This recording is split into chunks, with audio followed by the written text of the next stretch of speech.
James Gunn, Jon Favreau, they all loved comic books and understood it and read them when they were younger and got it and knew it. And it was like, it was in their DNA. You're getting people involved in the industry who don't know the industry. There's a montage of a bunch of Marvel people saying, I don't read the comics. I didn't know anything about the comics. I don't know the comics, blah, blah, blah, blah, blah. That tells you everything you need to know. Hey guys, before we get into the show, we need to take a quick moment to shout out our sponsors. First up, Ultra Pro. Ultra Pro has the best protective materials for your card, gaming, or even comic book collecting needs. Here in their shop, they have all sorts of goodies like top loaders, bags and boards, and even UV protected holders. And the best part is, if you head over to their online store, ultrapro.com, and use my promo code SWAGGLE, which you'll see in the description, you'll be able to save 5% off on your next order. Again, that is ultrapro.com. Use promo code SWAGGLE to save 5%. This episode of Swagglecast is also sponsored by me. The pulp adventure continues with issues 2 and 3 of my comic series, Sanity, a noir detective story set in the Lovecraftian universe. The pre-launch page has just awakened from its cosmic slumber, so go give it a follow and stay informed on the madness to come. Link in the description. And if you would like to get caught up on the journey, you can also pick up issue 1 at swagglehosscomics.com. That is swagglehosscomics.com. Thank you all so much for watching and for your continued support of the channel. Now, with all the sponsors out of the way, let us get on with the show. All right, well, here we are with Chris Gore from Film Threat. Chris, thank you so much for hopping on the channel today. How are you doing?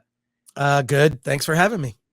Yeah, I'm very familiar with you and your work. Going all the way back to, the website days and the articles and G4 TV and things of that nature. And certainly have caught you on the Film Courage YouTube channel many times, leading over now to the Film Threat YouTube channel. But maybe in case those who are watching aren't familiar with you, maybe you can just give them a quick little background on who you are and how you came to create Film Threat.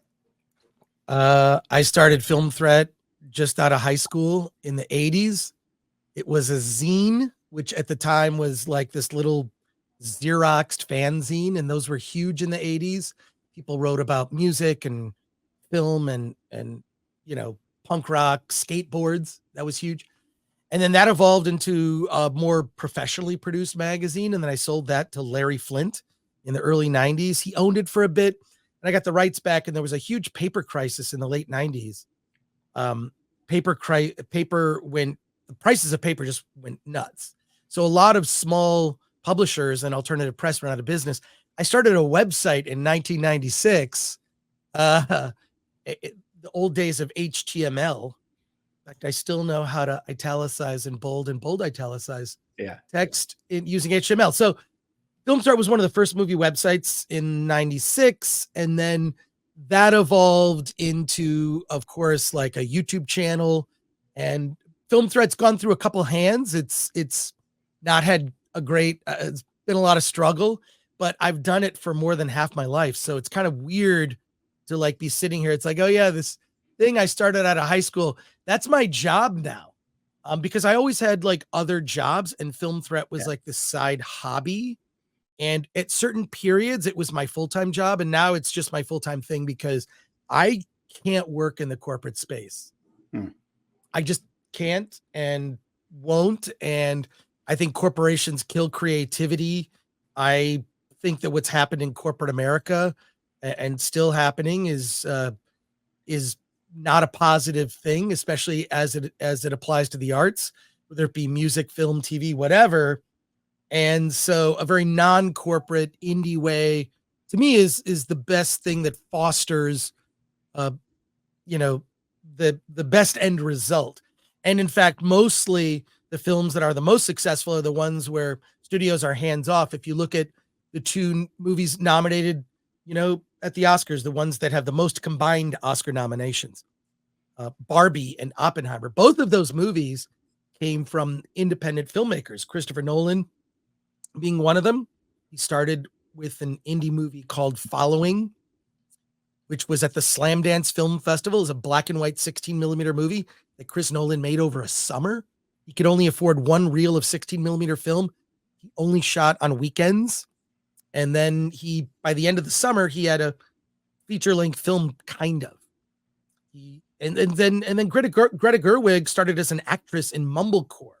Look up her early films. And then evolved into an actress. She made these little indie movies with a filmmaker named Joe Swanberg, and they were dubbed Mumblecore because he kind of had like a loose story and he just let the actors kind of guide it.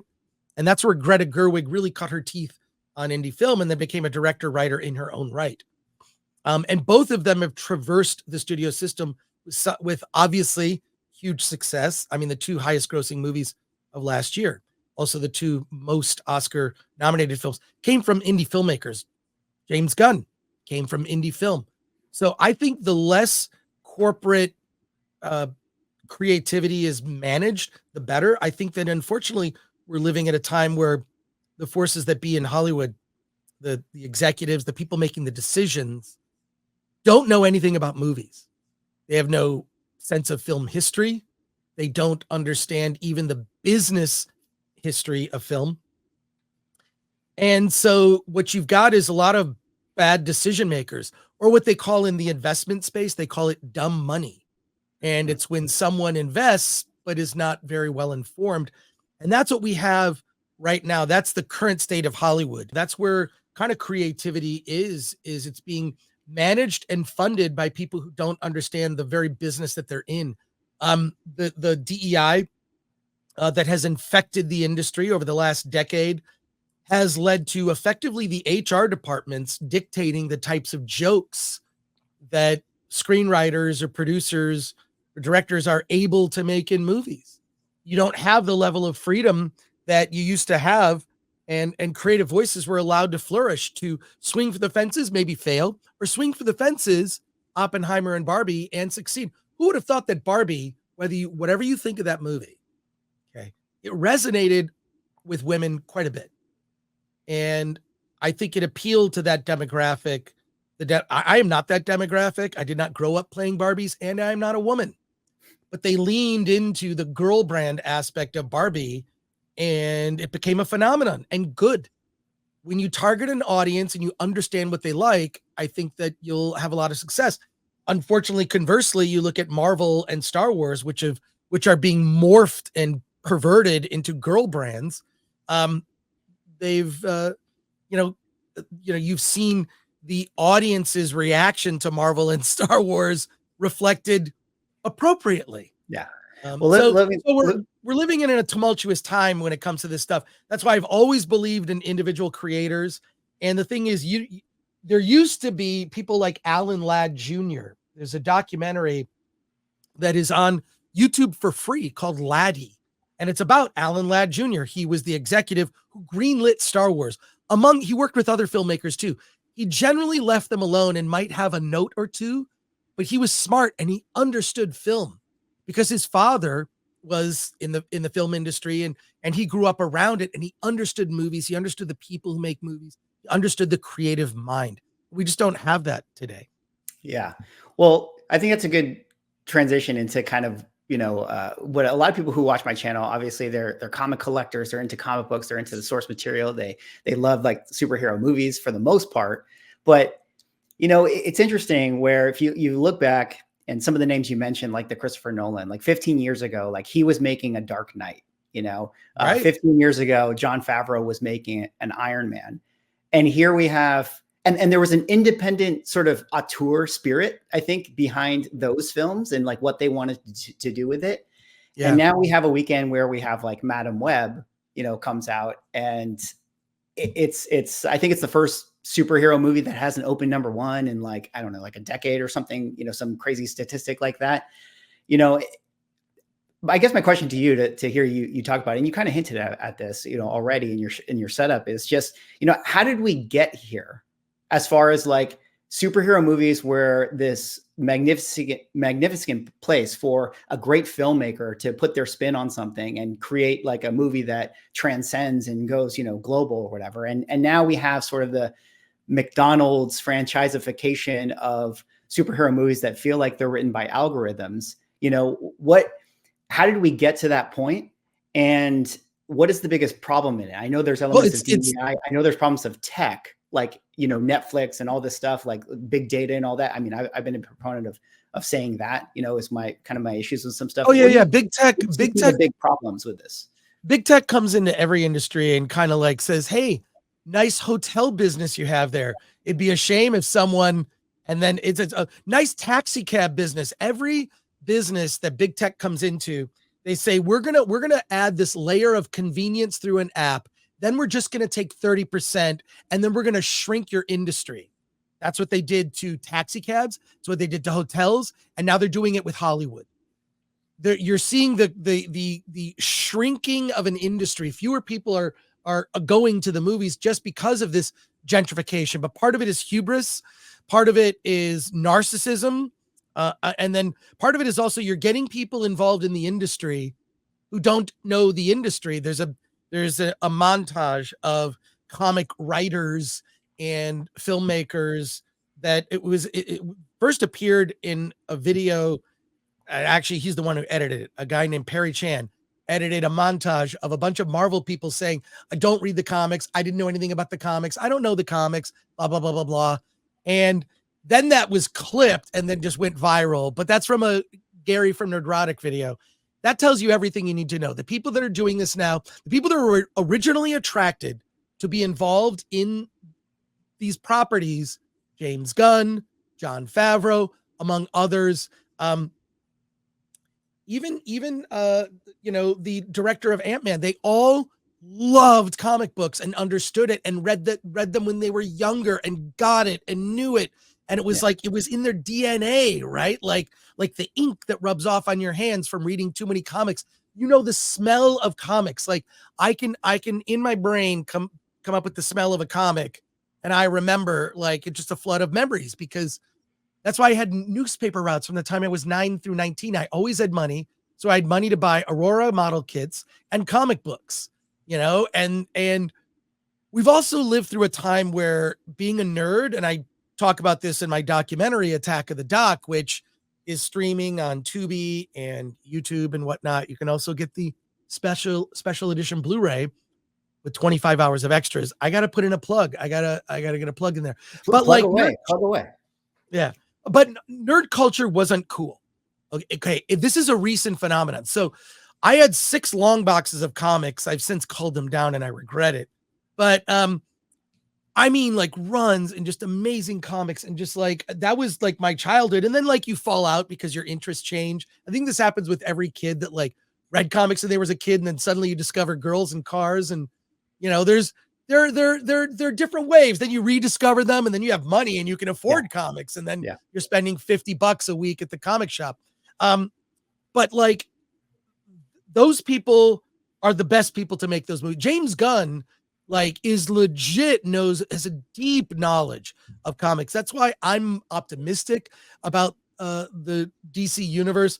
I just think that like previous to Iron Man coming out, nerd culture wasn't cool.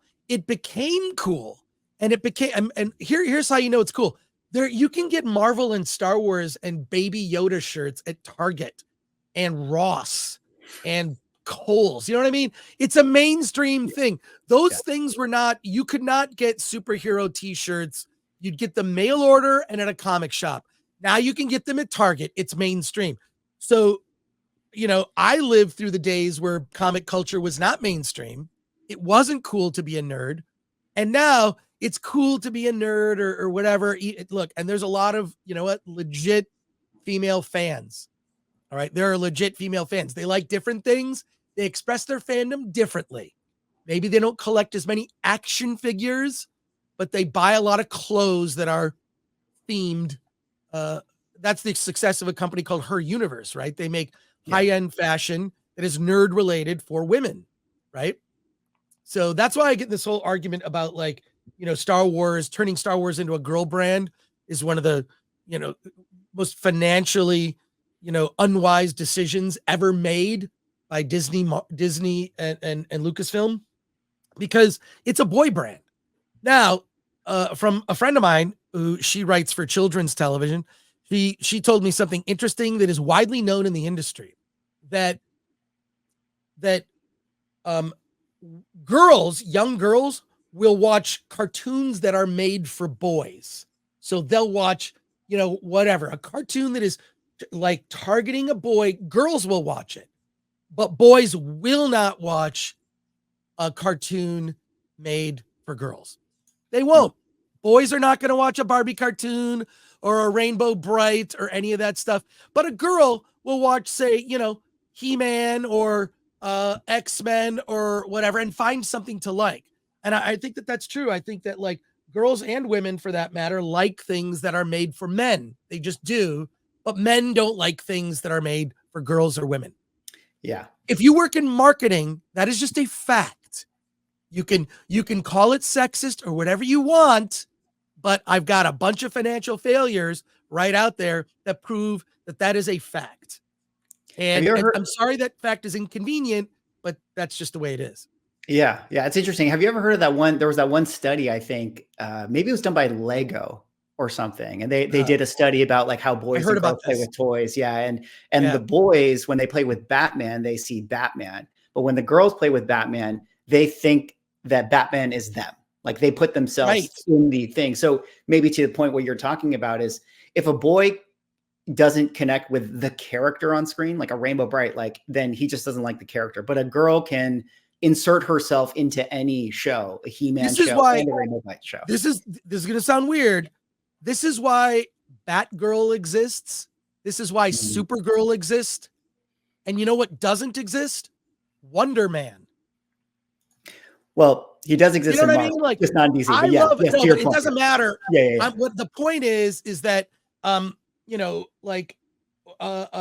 mean, I guess there is a Wonder Man, right? But no, he's not related. Yes, I know. But what I'm saying is nobody did the male version of Wonder Woman. Totally. Because men don't want that. Men like Wonder Woman.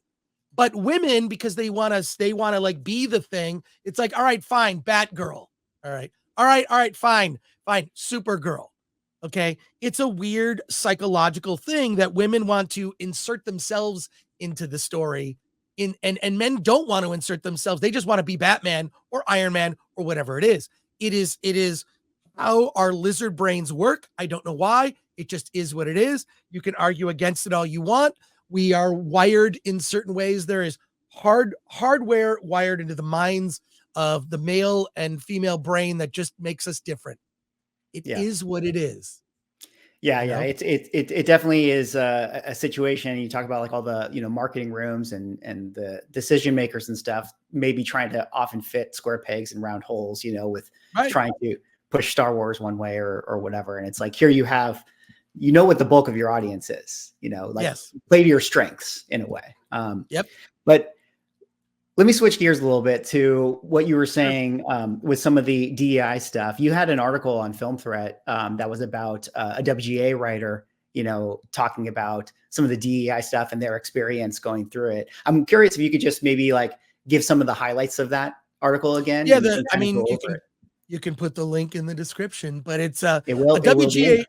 Okay, a WGA writer approached me and wanted to write an anonymous open letter to the WGA about how identity politics and DEI has destroyed the industry. And this person wrote a very eloquent letter about, we used to talk about story. We used to talk about, a character.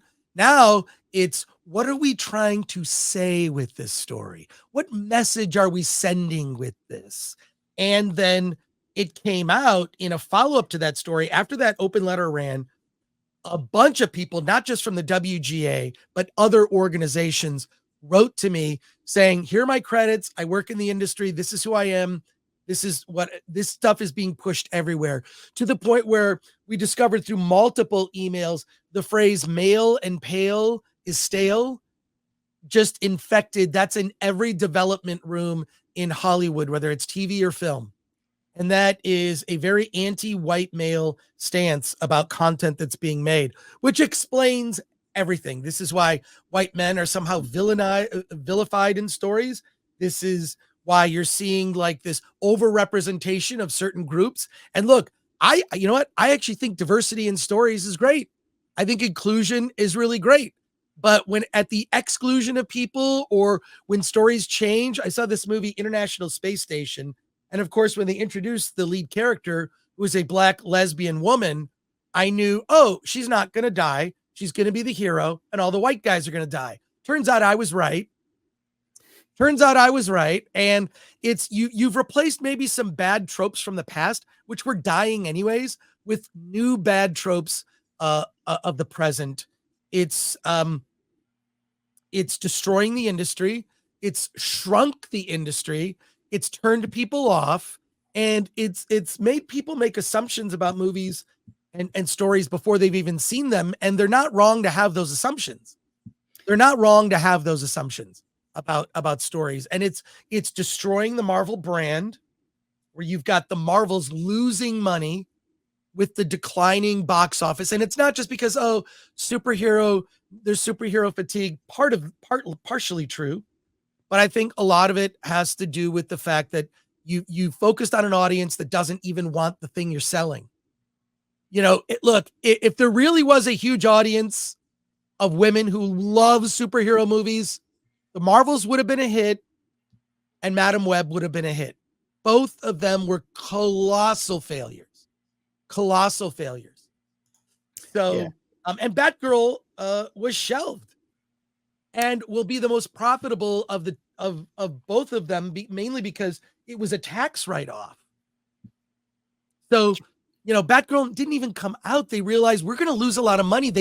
Somebody sees the writing on the wall and sees the trends. Okay. Somebody's smart. Yeah, it's interesting that idea of, what are we trying to say with this? I'm DGA, I'm not WGA, but Right. I've certainly had experiences, in meetings and things like that, where there's a phrase I've mentioned on my channel before. Like, I've had the experience of people say to me, well, why does this need to be made now? Right. What do we? And I've coded in that, like, so I'm curious to hear your thoughts on this, because I feel like there's two things. Like, one, there's like the DEI aspect of it, right? Like, why does it need to be made now? How is this thing going to be culturally relevant? Like, what big, social issue can we tie this thing to that's going to make it important? But the other side of it is if I'm going to be really charitable to this, I think there's another element that is like, we live in the attention economy, right? Like, you're competing with video games and YouTube and movies and all this stuff. Like, what's going to cut through the noise? And sometimes, like, political or social or whatever. I'm curious what you kind of think about that. Yeah. Like, so a couple things. One is, incentives. if you work in the industry, one thing that is there are many layers of approval. You're going into a meeting at Sony and you think you're meeting with somebody who's important. You're meeting with their low-level assistant who vets people, right? So you're pitching to someone who has no power. Okay. And that's the problem is these lower level positions have been infected by activists who think that they want to save the world and change the world. That's what they feel that they've been tasked with. Look at how important this is. This is what annoys me about people in the film industry is they think that what they're doing is so much more important than, say, a plumber or someone else who has a job. Like, your job is to entertain and to make money for your studio. Okay. That's it. That's your job. There was a famous story of a studio executive who got so sick of self-important people with big egos coming to him. Everything's a catastrophe, that he basically just said, look, he put a banner above his desk. Remember, we make shit people don't need. It's a reminder that a lot of this stuff in entertainment, people don't need it. They just don't need it. And the first thing that you cut out of your budget, if you're tightening your belt and rent's going up and food is going up and the cost of living is going up, first thing that goes is entertainment. It's just gone. Okay. You're not going to be going to the movies as often as you used to. So you've got these lower level development executives who bring you in for a meeting and ask all these pointed questions about how important or what are you trying to say, rather than talking about story and character, because story and character transcends time. This is why you watch a movie that's 10 years old or 20 years old or 30 years old. That's why a movie like The Wizard of Oz or Gone with the Wind are movies that we still discuss and get re-released to theaters till today. I saw Wizard of Oz recently at a theater, the classic. So the classic storytelling transcends time. The problem is you make it so rooted in the day in which it was made. It's dated very quickly. That's why pop culture references, it's clever for a Kevin Smith film, really dates his movies. It really dates his movies, unfortunately. So do you think this is all it's all sort of downstream from kind of award shows and stuff? Because I am, here's my speculation. I don't actually know, but I get the sense that when I'm in the hoity-toity Hollywood parties and in the rooms and blah, blah, blah, all this sort of stuff, there's like the one person who it's like, okay, he made Top Gun and that movie grossed $1 billion. Like, that's fun. Like, yeah, you had your popcorn. That's fun. And then there's the other person who it's like, oh, this person won 5 Oscars and swept the award shows because they made this movie that nobody saw. There's prestige because if you're part of that team, then you will go to those award shows, right? Like, or you'll at least go to some of those events. There's prestige. So people in Hollywood want money and prestige. Yes. And prestige is that's why there's an awards industrial complex. I know something about this because I'm in an organization called the CCA, which is the Critics' Choice Association, Critics' Choice Awards. It's they televise it on the CW, and I'm invited to a lot of awards events. It's a lot like lobbying in Washington, D.C., right? They're lobbying for your vote. I vote for the movie that I feel is the best movie, regardless of whether I've met Greta Gerwig or Ryan Gosling. Doesn't matter to me. I'm voting for the best performance or what I feel is the best film. Okay. But there is quite a bit of lobbying on behalf, to get your vote. So, I see it. And, it's, so they're looking for that, but, you need to balance that with movies that make money, movies that win awards, which generally, can make money. Oppenheimer made money. Barbie made money. The best thing is the convergence of the two, but that's rare. Well, and I guess that's kind of where I was going with it, with like the incentive structure, where you just look at the last like 10 years of Oscar nominations. Right. They're all like sort of more socially aware movies or socially whatever movies versus like a movie like Jurassic Park Once Upon a Time was nominated for a Best Picture. It's like it clearly went a certain direction.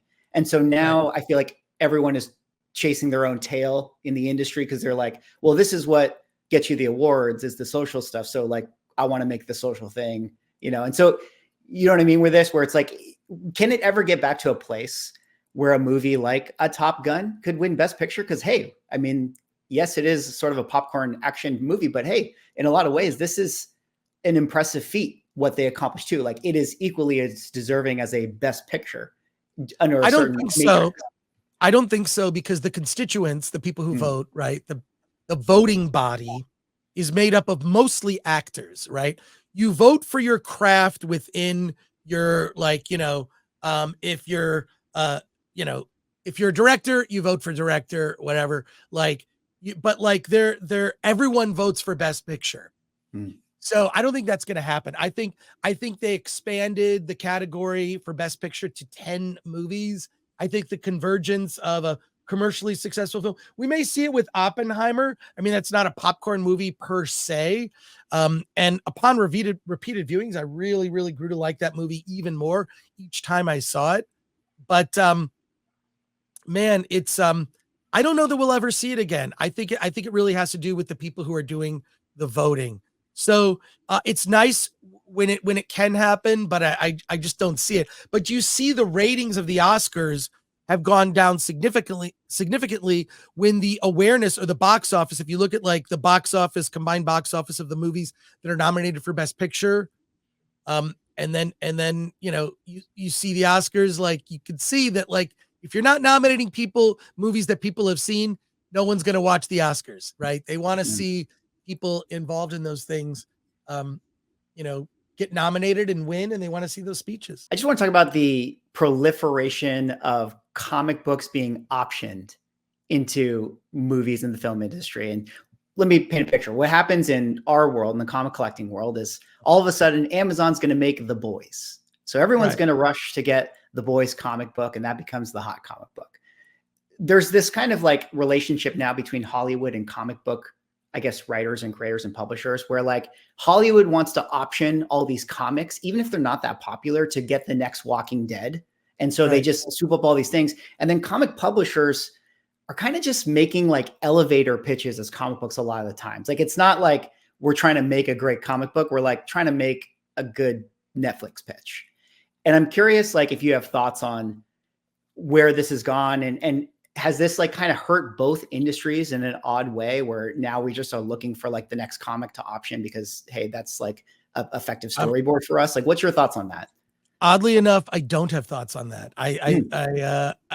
Look, to me, San Diego Comic-Con, which I've been going to since 1989, that comic convention, was the dirty secret about it is it's where development executives used to go to buy comics to turn into TV shows and movies. That is no longer a secret. And I can see that happening. I can see, look, I buy old comics. I buy reprints. I buy like Taschen books. I just got the big Fantastic Four giant, it was like $200, and Spider-Man and the Avengers. I love it. I just buy old comics. Now, if I get a recommendation from a friend, I buy something new, and mostly I do my comic shopping on Kickstarter, to be honest. Right. I buy crowd funds because, it's a way to support an indie filmmaker. I hadn't thought about that. I think that makes a lot of sense to me. So yeah, it makes a lot of sense to me, mainly because I think the reason comics are so popular with development executives is because they don't know how to read, and it's a screenplay with pictures. So there you go. I think it's a reflection of how the intelligence level of the people in development who used to know film history, used to know all this stuff. I think the article on Film Threat, from the WGA writer writing anonymously, really, like, that just spells it out, right? Like, that spells it out. Like, look, we used to talk about story and character. Now we're talking about identity and this and whatever. And what are we trying to say? And like, no. You need a good story first, period. So I think that streaming has not helped the industry. I think the big tech has not helped the industry. It's killing cinema. When you've got like some decent movies, I mean, even like the Doug Liman movie Roadhouse, okay? That should be released in theaters. Why is that not a theatrical release? And part of it is the way he negotiated the deal. Yeah, we're going through a tough time now. All I know is independent film is, and always will be the future. Independent creative voices, I think, are going to take over as AI becomes legislated in Hollywood. Indie film has no rules. An indie filmmaker can make freaking Star Wars / Dune level effects on an indie budget. That's true. So if the people who bet on movies are willing to finance an independent film, whether it is through a crowd fund or some other source, I think that the future is bright as it relates to indie film. But you've got like people like Chris Nolan, excuse me, or Quentin Tarantino basically saying, I don't know if I want to work in this industry anymore. I mean, and look up Eli Roth, famously got screwed on his first movie, Cabin Fever. Like, there's just it's a really tough industry to make a living. And I think the best advice is be in control of your own destiny. Be in control of your own destiny. And, the most successful independent filmmaker in movie history is a guy named George Lucas. He worked with the studios, but he kept the merchandising rights and the sequel rights to Star Wars, and look, I don't think Star Wars would be around if George Lucas didn't take that deal, mainly because George Lucas was in control. And if the studio was in control, they would have made terrible sequels to Star Wars, and they probably would have sidelined George Lucas. Very well said. I mean, I agree with you. I think, the independent spirit is something that creates the best creativity within all facets, whether it be comic books or movies or whatever. So I think that that's probably where it's going. I think we're going to see more great, indies pop up, in the wake of everything going on with mainstream entertainment. But Chris, thank you so much for hopping on the channel. Maybe you could just sort of leave the audience with where people can follow up with you if they want to learn more about Chris Gore and Film Threat. You can follow me on social media. I'm at that Chris Gore. That's my personal account on Instagram and Twitter. Film Threat is my media outlet. It represents about 30 writers from all over the world. Myself and Alan Ng are the hosts of a show on the Film Threat YouTube channel. So subscribe to Film Threat. and check it out. And comic books does come up pretty. I mean, like I'm in a room you can't see here, surrounded by comics and long boxes and collectible stuff, and a bunch of giant VHS buckets, and a couple of Dune popcorn buckets are lingering in the background. I don't know how those got there. Yeah, well, I can vouch. You know, I've peeped you at the on the show floors of San Diego Comic-Con, walking the vintage section every now and again. So I know that you got the collector heart, you know, deep inside you, which I'm sure Binance will appreciate. But Chris, thanks again for hopping on the channel, and you know, wish you all the best of luck for the rest of the year. All right, take care. Peace.